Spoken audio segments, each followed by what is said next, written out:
What's up, everyone? Outside on Sunday. Good tips from Dustin with the plants. Growing real nice. Went out of town for Thanksgiving.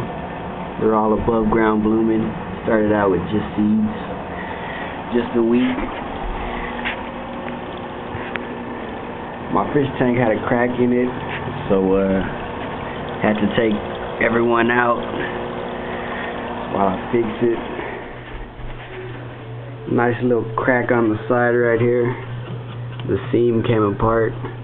It's all good because I didn't buy this tank. I got it for free, so just a little work needs to be done, but should be up and running in just a few days. So right now the silicone's drying, but after that should be good to go. It's my 55 gallon. So that's that. Peace out.